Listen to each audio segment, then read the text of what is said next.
Vamos a hablar ahora sobre el tratamiento de los datos para poder analizar la información de investigaciones y proyectos. Una vez que nosotros hemos completado varias etapas, entre ellas haber hecho el diseño de la investigación, donde se hizo una búsqueda bibliográfica, donde han habido preguntas de investigación, están escritos y bien redactados los objetivos de la investigación y las hipótesis, paso a la metodología, en donde ya tengo definido el tipo de la muestra, el tipo de estudio, los instrumentos de recolección de la información y el tipo de análisis estadístico que voy a desarrollar, para pasar a la última etapa, que es el tratamiento de los datos o el tratamiento de los resultados. En este caso consiste en la obtención de los resultados, la creación de tablas y gráficas o figuras o gráficos y la relación entre las variables que se pueden establecer de acuerdo a los resultados obtenidos. Vamos a encontrar tipos de análisis de tipo cualitativo, que son aquellos más descriptivos, y aquellos análisis que son más cuantitativos, que se refieren principalmente a análisis de tipo numérico. La primera variable que nosotros tenemos que calcular es la media aritmética, o lo que se conoce mejor como el promedio, que tiene este símbolo. Ese símbolo es el que representa normalmente esta variable, que consiste principalmente en la sumatoria de las variables establecidas en una determinada constante o en una determinada valores definidos, que puede ser peso, estatura, METs, calorías, etcétera, unas prevalencias de algún cuestionario, y que se divide por el número de valores. En este caso nos da ese resultado y esto lo establecemos como una media. También va acompañada la media, es importante, por lo que conocemos como la desviación estándar, el cual corresponde principalmente a una variable que corresponde a la manera en la cual se mueve esta constante, este factor de valor medio, que es el promedio, el cual requiere primero calcular el promedio de los números, que ya lo vimos anteriormente, y luego calcular la varianza. Entonces ahora a cada número se resta la media y se eleva el resultado al cuadrado. Entonces tú le restas la media que estaba calculada anteriormente, se eleva al cuadrado por cada una de las variables que estaban evaluadas anteriormente, se divide igual por 5 y nos da en este caso una desviación estándar para esa muestra de 21.7. Y se grafica más o menos para poder entenderlo esa varianza de 21.5. Aquí tenemos una media, por ejemplo, y el valor promedio en la cual se mueve este grupo de variables corresponde a un mínimo y a un máximo, que está establecido por el más menos 21.7. ¿Vale? Por lo tanto, ese 21.7 hacia la izquierda, el negativo, y el más 21.7 hacia la derecha. Entonces, la muestra se mueve más o menos entre esos rangos, por decir de una manera más fácil. También tenemos otra variable, que es otra medida, que es la mediana, la cual principalmente se puede establecer como un punto central, que podría ser, por ejemplo, a partir de cuartiles, en donde los tres valores de la variable se dividen en un conjunto de datos ordenados en cuatro partes iguales, que sería el cuartil 1, cuartil 2, cuartil 3, y determina los valores correspondientes a límites, que sería el 25% de la muestra, al 50% de la muestra o al 75% de las muestras. Y normalmente la mediana va a coincidir con el límite en Q2. Entonces, en este caso podemos ver grupos de variables. Tenemos acá los números del 2 al 9, que los podemos separar en grupos principalmente, donde podríamos establecer que el Q1 está en el número 3, el Q2 en el número 5 y el Q3 en el número 7. Y en este caso, para poder establecer este punto central, que estaría en el Q2, sería de esta manera agrupados: 1, 2, 3, 4, se ordenan los números, aunque correlativos, digamos, para hacer el orden de los datos generales, y obtenemos acá los valores de Q. En general no se ocupa tanto la mediana, sino que es para establecer un valor central, sino que se ocupa mucho más el promedio para establecer una media aritmética general. También tenemos los máximos y los mínimos, que son usados aquí en este caso. Tenemos el promedio, por ejemplo, en edad de este grupo, que es 15.2 años, una desviación estándar de 1.3 años, y un máximo de 17 años y un mínimo de 13 años. Es importante saber de que el máximo y el mínimo no es lo mismo que la desviación estándar. La desviación estándar normalmente es menor. En este caso, si nosotros sumáramos 15.2 con 1.3 de desviación estándar, nos daría 16.5, que no coincide con el máximo. El máximo fue 17 años. Normalmente la desviación estándar no corresponde a una edad específica. Puede perfectamente ser un valor tanto positivo como negativo, que no sea un valor real, que no es un valor que existe, no es un valor de una edad específica, sobre todo cuando las variables son números enteros. Y el mínimo exactamente lo mismo. Acá si nosotros restáramos 1.3 al 15.2 nos daría 13.9, por lo tanto tampoco coincide con el 13 del valor mínimo. Tenemos también otra variable que es el coeficiente de correlación, más conocido como el valor de R, que establece una relación entre variables. En este caso, el coeficiente de correlación lineal es el cociente entre la covarianza y el producto de las desviaciones típicas en ambas variables. Y el coeficiente de correlación lineal se expresa mediante la letra R, que mencionábamos recién, y aquí tenemos la fórmula, y es un número real comprendido entre el menos 1 y el más 1. Y mientras más cercano al menos 1, por ejemplo menos 0,9, menos 0,98, la correlación es negativa. Y mientras más cercano a 1, positivo, por ejemplo 0,95, 0,94, más relación existe entre las dos variables. En este caso podemos ver que necesitamos algunos valores. Aquí tenemos una mecánica, un x al cuadrado, un y al cuadrado, que nos da el valor a las sumatorias de cada una de las variables. Obtengo así los valores de x e y. A través de la fórmula se pueden establecer estos valores específicos de acuerdo al cociente, en la manera en la cual se calculaban con las fórmulas que están acá. También los alfa elevados al cuadrado nos van dando cada uno de estos valores que nos permite calcular el R principalmente. En este caso, a través de todos estos pasos nos da que el R es 0.94.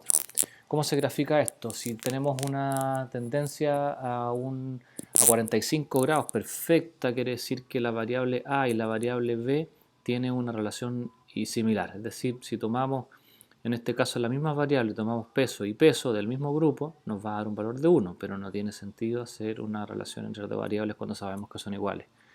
Cuando hay una dispersión entre variables, que podría ser, por ejemplo, peso y masa muscular, nos puede dar un R de 0,4, que es positivo.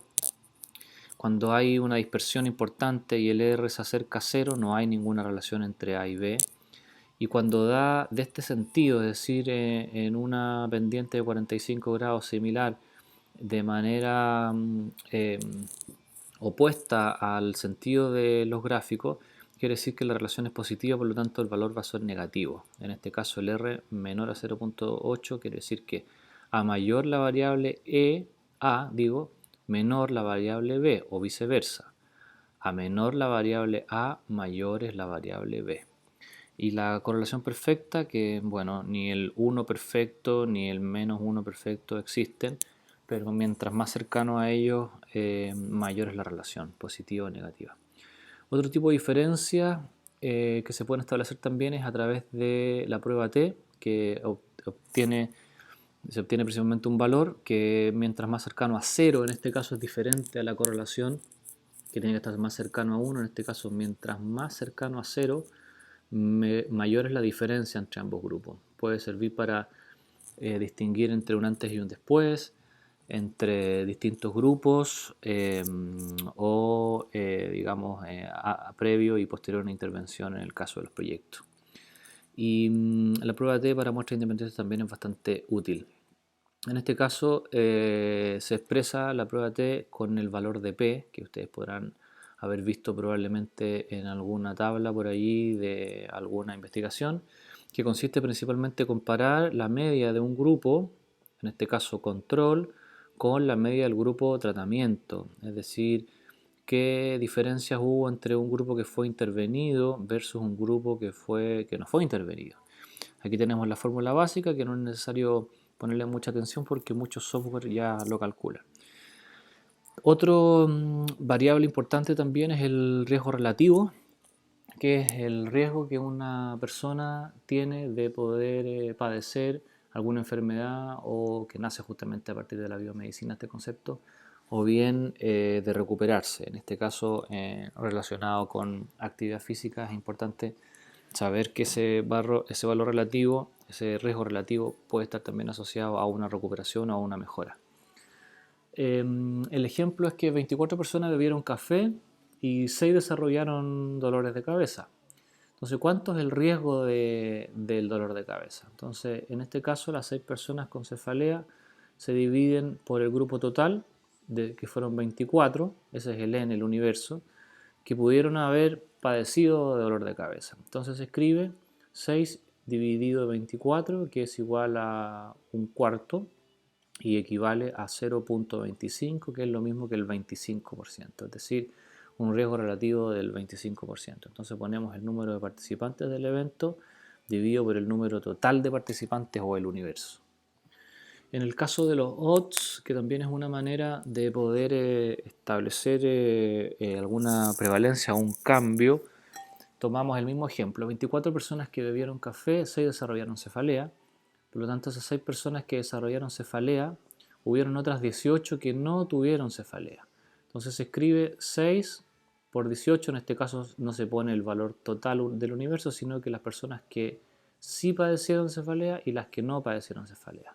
Es igual a un tercio, que eso es igual a 0.33, es igual a una relación de 1 a 3. Usualmente también se expresa de esa manera y no es usualmente expresado como porcentaje. La fórmula sería el número de participantes del evento dividido el número de participantes que no presentan el evento. ¿Difieren mucho los riesgos de los odds? Bueno, dos ejemplos de ensayos clínicos con cafeína sería que 5 personas con cefalea de un total de 65, donde tenemos que el R sería el número de personas con cefalea versus el universo total, sería 0.077, y en odds recordemos que es el número de personas que presentan y el número de personas que no presentan del total de 65. En este caso nos da una diferencia 0.83. Por lo tanto, hay una diferencia, a veces no es tan grande dependiendo de las variables, pero sí hay diferencia general entre establecer un riesgo relativo y un odds.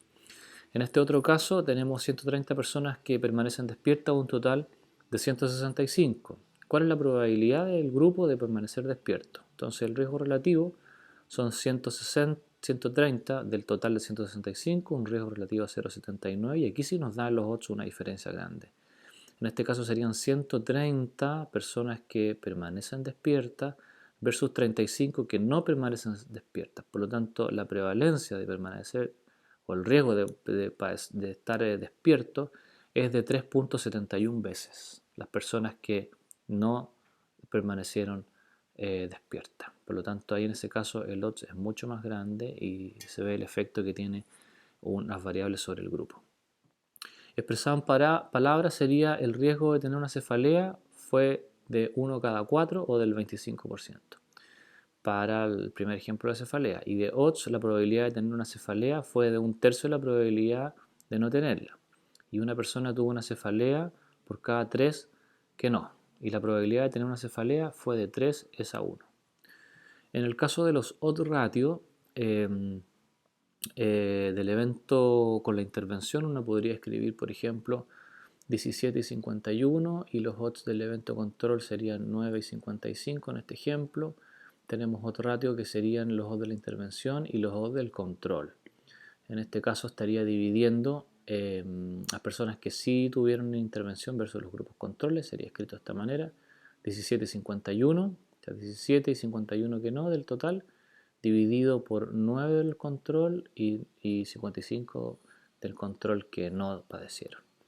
Entonces resuelvo esto y me da un odds ratio de 2.6, es decir que las personas que estuvieron en la intervención en color azul tienen 2 veces más probabilidades de las personas que no de padecer, digamos, lo que sea, en comparación a las personas que son del grupo control. Si el odds ratio es 1, no hay ninguna diferencia entre los grupos, o sea, sería la referencia. En este caso tenemos con cafeína, cefalea 17 y sin cefalea 51, un total de 68. Y los que tomaron descafeinado le dio cefalea a 9 y no cefalea a 55, un total de 64. Ahí tenemos los totales, por lo tanto las personas que consumieron cafeína tienen una prevalencia de 2 veces más de padecer cefalea que los del grupo control o del grupo descafeinado. Expresándolo en palabras, el odds ratio de 2.06, la intervención duplicó los odds de cefalea, la intervención incrementó los odds de cefalea a 206% y la intervención incrementó los odds de cefalea en un 106%. Cualquiera de esas maneras se puede expresar en ejemplo. Aquí tenemos una tabla de la influencia de los padres en los niveles de actividad física durante los niños jóvenes, en donde podemos ver que, por ejemplo, tenemos acá los odds que se encuentran en esta zona, donde las madres, con todos los niños, por ejemplo, en hijas e hijos, y aquí están los padres, tienen un odds de 2 veces en relación a la referencia, pero los padres tienen un odds mayor, es decir, 3.5 con todos los niños, solo las niñas 4.4 y en los niños 3.1. Eso quiere decir de que los padres tienen mayor influencia sobre la actividad física de las niñas que los niños, y además los padres influyen más que las mujeres en los niveles de actividad física. Esto es una referencia un poco antigua, pero de todas maneras la tomé para tener el ejemplo, dado que en la actualidad se define que son las madres las que tienen mayor efecto. Bueno, ahora para calcularlo, si nosotros tenemos acá personas activas y no activas, los que fueron en una intervención son 2 personas activas y no activos 8, eso nos suma 10, y en el control activos 5 y no activos 5, y para sumar también 10. Entonces hay que calcular los dos ratios para el efecto del tratamiento sobre la probabilidad de ser activos. Expresar el resultado en palabras. En este caso las respuestas serían 2 y 8, ¿verdad? Las personas que fueron activas y no activas, y 5 y 5. Hago la división y me da un ratio de 0,25. Es decir, las personas activas principalmente tienen una prevalencia de ser más activos del 0,25, que es un valor que no es tan alta a través de la intervención. Es decir, la intervención no fue tan efectiva. Y otra medida también que nos sirve para analizar los datos es el tamaño del efecto, o la D de Cohen, que es cuando comparamos algunos grupos según cierta variable numérica, en este caso la edad, la altura, el coeficiente intelectual, el recuento celular, lo que sea. Y la manera más sencilla es informar de la diferencia de las medias de cada grupo, pero debemos considerar que cómo es la dispersión de estos grupos. Y cuando la desviación estándar es muy grande, probablemente los valores de P no nos den significativos, pero una variable para apoyarnos podría ser, en este caso, la T de Cohen. Tenemos aquí un comparativo donde tenemos un grupo T de Cohen de 0,3, es decir, son bastante similares, que podría ser un grupo control y un grupo intervenido, con una D de Cohen de 0,3, es decir, el diferencial es pequeño. Pero a medida que la diferencia es más grande entre las medias, en este caso, la D de Cohen debería ser también mayor, que es un valor más o menos opuesto a lo que entrega el P en una T-Student, por ejemplo.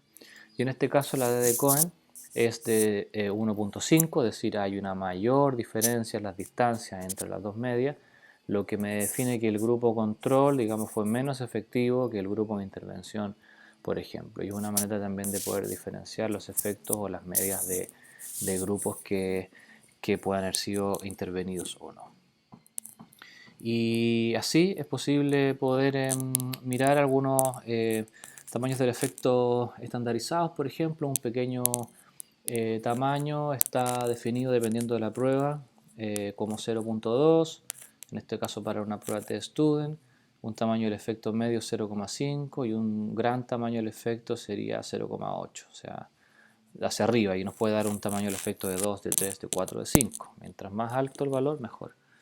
Y en este otro estudio que también podemos mirar sobre intervenciones en actividad física en niños, una revisión sistemática, donde aparece la manera en la cual se grafica. En este caso, el tamaño del cuadro define también el valor del tamaño del efecto, y se grafica en una línea media, digamos, constante, desde donde parte el neutro o es el control, y hacia la derecha es el efecto que ha tenido esto.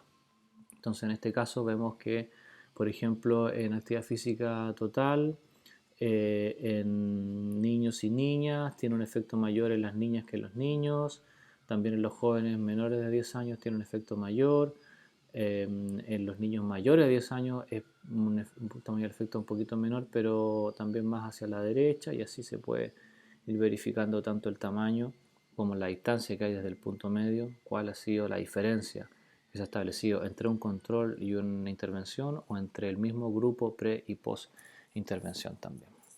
Esas son las maneras de poder analizar la información, y ya buscando en detalle en algún software o en algún otro tutorial es posible poder aprender fácilmente las técnicas de datos.